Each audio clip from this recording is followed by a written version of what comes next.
Salut tout le monde, j'espère que vous allez bien. On se retrouve aujourd'hui dans une nouvelle vidéo.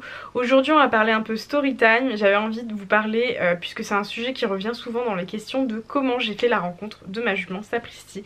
Sur ce, j'espère que la vidéo vous plaira. C'est parti. Pour remettre les choses dans le contexte, on va expliquer la situation de l'année où j'ai rencontré Sapristi.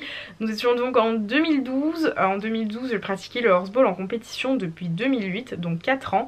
Et j'étais à la recherche à ce moment-là d'un cheval ou d'un poney pour pratiquer le horseball au niveau amateur, dans un projet futur d'une évolution d'équipe. À ce moment-là, en 2012, on jouait en cadet poney et on souhaitait évoluer l'année d'après en féminine club pour avoir un objectif d'aller en féminine amateur. Et également en 2012, on a fait les championnats de France critérium amateur féminine. Donc c'était en projet de partir jouer en amateur. Pour jouer en amateur, eh bien, il faut savoir tout simplement qu'on avait besoin de notre propre cheval pour des raisons pratiques, pour des raisons de couple, etc. Donc soit une DP ou un cheval à nous.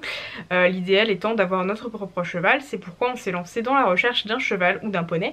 Et mes critères à l'époque c'était donc poney D max 1m65, parce qu'au-delà c'était pas pratique pour moi, et pour jouer horseball un grand cheval c'est pas ce qu'il y a de plus pratique.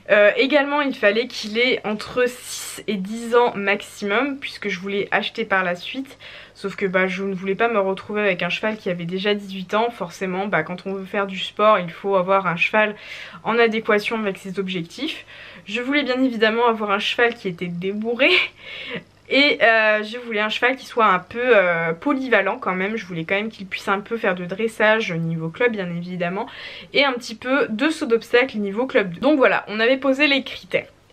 Un peu avant qu'on parte en championnat de France féminine amateur, donc c'était 2 mois après en gros les championnats de France club, il y a une jument qui est arrivée au centre équestre où je montais à l'époque et on m'a dit écoute Léa, je suis sûre qu'elle va te plaire, c'est la fille de la ponette que tu montes et tout. Et donc la ponette que je montais, donc les mères de Sapristi, c'était une ponette C et honnêtement c'était pas du tout dans mes critères de me retrouver avec un poney C pour aller jouer en amateur, sachant que vous pouvez vous retrouver avec des grands chevaux en face, c'est très compliqué. Cette saison là j'avais monté la ponette qu'on me prêtait pour les championnats de France féminine, c'était une ponette D et c'était nickel, mais j'aurais pas dit non à un cheval. Donc je ne vous cache pas qu'au début j'étais un petit peu sur la réserve, mais je me dis que qui ne tente rien n'a rien. Je vais aller voir la fille de la ponette que je montais et on verra bien ce que ça donne. Donc je rentre dans l'écurie, je me souviens c'était une écurie avec 2 grandes allées. Je rentre dans l'écurie, je fais le tour de l'écurie et je m'attendais à trouver un poney C, parce qu'on m'avait juste dit qu'elle était grise à l'époque et je m'attendais pas du tout à trouver Sapristi en fait. Et donc je fais le tour des allées et je ne trouve pas de poney C gris. Donc je tombe sur elle qui était gris fer, donc gris très très foncé à l'époque. Et je ne savais pas du tout que c'était elle. Et clairement c'est le coup de foudre, c'est vraiment le truc qui s'explique pas. Donc je me mets à la porte du box et elle s'approche et je la caresse. Simplement, je ne savais pas du tout qu'à ce moment-là elle connaissait pas l'homme, elle savait pas ce que c'était. Et à ce moment-là, donc il y a mes copines du centre équestre qui arrivent et qui me disent ah ça y est tu l'as trouvé et tout. Et je dis je pensais pas que c'était elle. Tout simplement parce qu'elle ressemble pas du tout à sa mère et c'est vrai qu'elle a pas du tout la même tête. Elle avait une crinière super longue alors que sa mère avait une crinière en brosse. Sa mère est bête, donc effectivement elles n'ont pas grand chose à voir, elles n'ont pas du tout la même morphologie. Donc j'avoue que j'avais été agréablement surprise, mais il y avait un gros problème qui se posait, c'est que certes elle était magnifique, c'était le coup de foudre etc, mais Sapristi à ce moment là elle ne connaissait pas l'homme. Ça voulait dire qu'elle n'était pas débourrée et qu'elle ne pourrait pas jouer au horseball tout de suite. Donc c'était un souci qui se posait pour la saison 2012-2013 qui approchait. On était à l'été et la saison reprenait à peu près en octobre. Donc il me fallait un cheval, mais clairement malheureusement Sapristi n'aurait pas pu faire la saison. Donc j'en ai quand même parlé à ma mère qui m'a dit écoute on va aller la voir et puis on va aller voir ta coach et on va lui en parler. Donc sur ce, avec ma mère, on est allé voir ma coach en lui expliquant que voilà, la jument me plaît, physiquement en tout cas. Je sais très bien qu'il faut pas se baser sur un physique, enfin sur un critère physique pour choisir un cheval. Mais c'était le coup de cœur et on parlait pas d'achat à ce moment-là, on parlait vraiment qu'une demi-pension.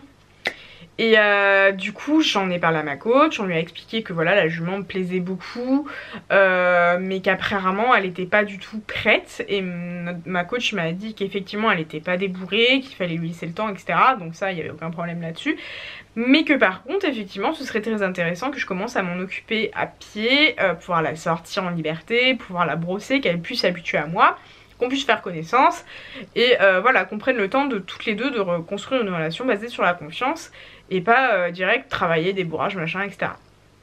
Chose que j'ai acceptée bien évidemment avec plaisir. Moi me voir confier un cheval, j'étais là waouh incroyable. Voilà, enfin voilà, j'avais 10 ans de moins donc forcément j'étais hyper heureuse. C'était un truc de fou pour moi qu'on me fasse confiance comme ça. Donc ma coach m'a gentiment confié Sapristi. Après l'été, donc on a commencé en septembre à commencer à se connaître un petit peu. Enfin, elle voulait juste attendre que la jument je puisse la sortir au moins en main sans risquer quoi que ce soit. Après elle était tellement gentille en vrai que ça risquait rien du tout. Donc du coup on a commencé à s'en occuper à pied, à la sortir. Je la sortais 3 à 4 fois par semaine. C'était vraiment très très cool, j'allais la voir super souvent. Et du coup on a mis une option avec ma coach sur Sapristi pour le horseball, de la prendre tout d'abord en demi-pension. Donc la suite je vais vous la faire un petit peu en accéléré pour la saison 2012-2013. Donc vous aurez compris que je ne pourrais pas monter Sapristi parce qu'elle n'était pas débourrée à ce moment là et que son débourrage a pris beaucoup de temps. La première fois que j'ai monté Sapristi c'était en janvier 2013 et elle était arrivée en juin 2012. C'est pour vous dire à quel point on a vraiment pris le temps avec elle. Et du coup en attendant on m'a très gentiment prêté un cheval de propriétaire qui s'appelle Sohan. J'ai pu monter donc pour la saison 2012-2013 et arriver championne de France avec Sohan, donc c'était en féminine club 1 à la Motte Beuvron, donc en 2013. Et donc c'est comme ça que j'ai rencontré Sapristi tout simplement au moment où je cherchais un poney ou un cheval pour faire du horseball. Et Sapristi ne remplissait, allez on va se dire honnêtement, pas beaucoup de critères par rapport à ce que je voulais à la base, puisque elle n'était pas débourrée, on savait pas si elle sautait ou pas, on savait pas si elle dressait ou pas, on savait pas si elle allait faire du horseball et elle avait que 5 ans, bon ça encore le critère de l'âge, je voulais entre 6 et 10 ans, ça va, ça passe encore. Donc elle remplissait vraiment pas beaucoup de critères et pourtant un an après notre rencontre on a décidé d'acheter Sapristi.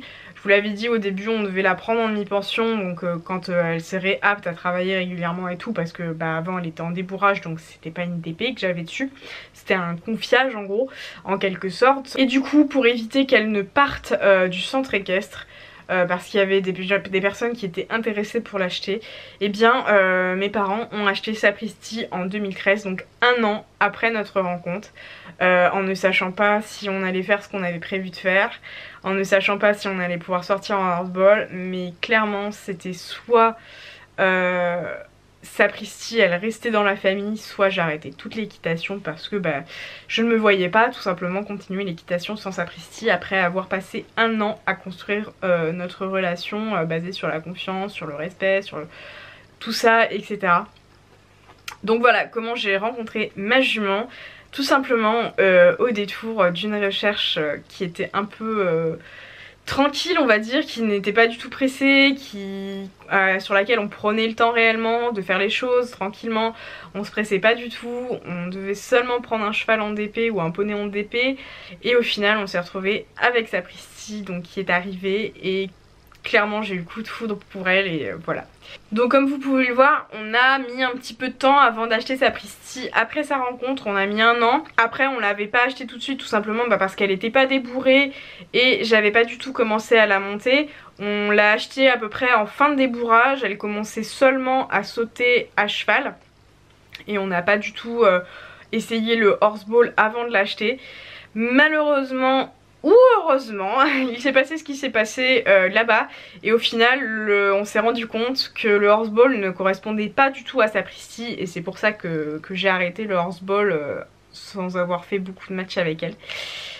J'ai complètement changé de discipline, je me suis reconvertie au CSO qui lui correspond beaucoup plus au final et je pense que c'est une discipline qu'elle apprécie vraiment.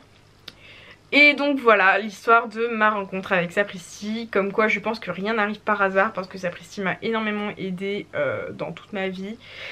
Et je regrette pas du tout d'être tombée sous le charme de Sapristi ce jour-là. On était en juin 2012, je m'en souviens très bien. Et vraiment je regrette pas du tout. C'était une rencontre que je n'attendais pas, qui m'est tombée dessus comme ça, vraiment. Et franchement j'en suis vraiment très heureuse à aujourd'hui, 10 ans quasiment plus tard, je ne regrette rien du tout. Donc voilà, je pense réellement que rien n'arrive par hasard et qu'elle n'est pas rentrée dans ma vie comme ça et que je ne suis pas rentrée dans la sienne non plus par pur et simple hasard. Voilà, c'est l'histoire de notre rencontre avec Sapristi. J'espère que cette petite story time vous a plu.